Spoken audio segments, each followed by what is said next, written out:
All right, let's dive straight into this explainer. We're looking at those sneaky, invisible cognitive traps that cause us to just constantly crash into reality. You know the feeling, right? Like you're fighting this unbeatable, invisible enemy in your own life? Well, you might actually be a victim of your own mind. Let's figure out how to break out of that.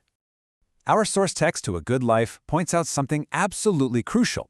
Hitting objective reality is literally like a car crashing into a train. Spoiler alert, reality wins every single time. There's a great Philip K. Dick quote here: "Reality is that which, when you stop believing in it, doesn't go away." You can change your beliefs all you want, you can argue with the universe until you're blue in the face, but that train, it's still coming. So why on earth do we keep choosing to park our cars on the tracks?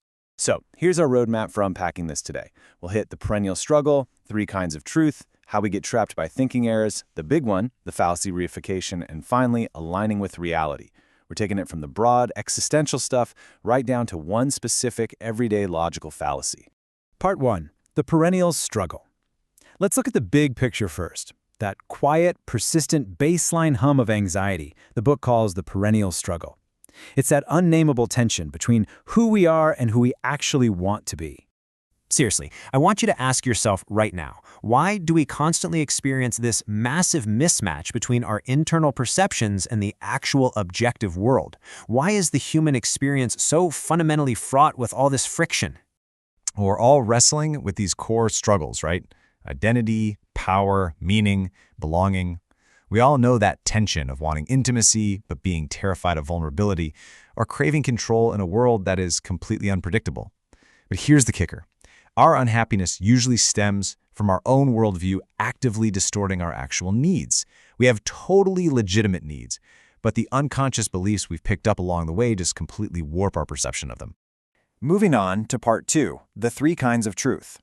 To really get how we distort things, we have to look at how we process facts, using this brilliantly simple analogy from the text about 3 baseball umpires. Okay, so picture our mental models like these umpires. Umpire 1 is objective truth. He says, I call them as they are. It's purely observable reality. Umpire 2, subjective truth. I call them as I see them. That's our personal lens. And umpire 3 is constructed truth. They ain't nothing until I call them, representing societal rules. What's wild is that the vast majority of our everyday misery comes from confusing umpires 2 and 3 with umpire 1. We mix up our subjective feelings or constructed norms with hard objective reality. We think our feelings are the train, but they're really not. That brings us to part 3, trapped by thinking errors. This confusion brings us straight to the crime scene of our investigation, our own minds, and the daily cognitive distortions that trick us over and over again. We've all heard the phrase, the map is not the territory. It's a foundational concept for a reason. Our minds don't experience reality directly. They're constantly guessing, filling in the blanks, relying on symbols. The huge problem is when we confuse our mental symbols, our little map, with the actual physical terrain. And man, when your map is wrong, you get horribly, horribly lost. And this is where we hit part 4, the fallacy of reification. Now we're zooming in on the ultimate mastermind of all this deception. The source's deep dive highlights a specific, incredibly common, but super destructive thinking error.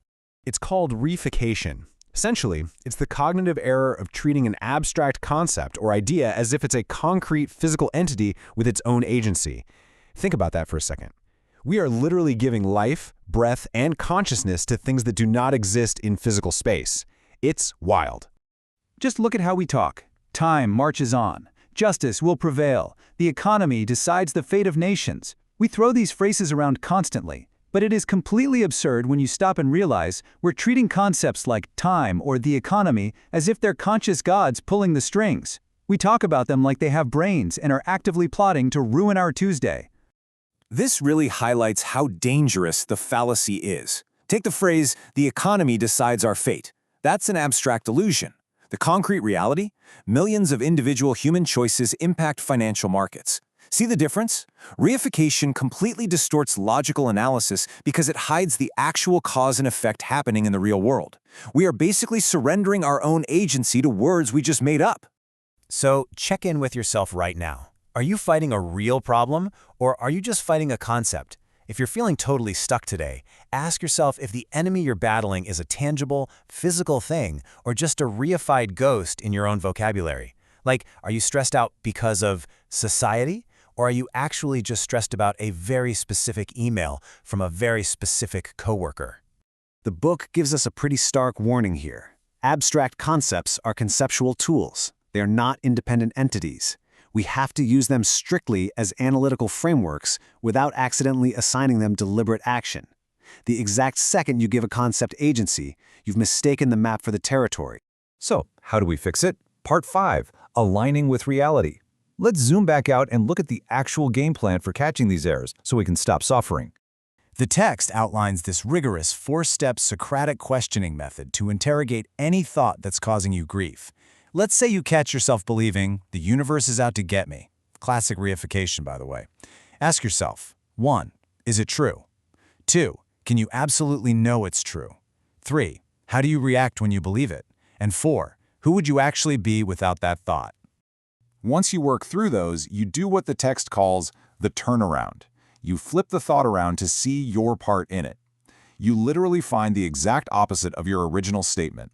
This is a brilliant trick because it instantly snaps you out of that automatic cognitive distortion and puts you right back in the driver's seat of your own perception. There's a great quote by M. Scott Peck. Emotional sickness is avoiding reality at any cost. Emotional health is facing reality at any cost. By systematically questioning these reified thoughts, we stop running away from reality and actually partner up with it. We stop fighting imaginary monsters and start dealing with the measurable world right in front of us. I'll leave you with this thought to mull over today. What imaginary forces are dictating your reality right now? Take a hard look at your own language and spot the illusions you need to stop bowing down to. Once you finally see the mental prison of reification, you realize you've always had the power to just walk right out the front door. Thanks for joining me for this explainer, and remember, keep questioning those maps.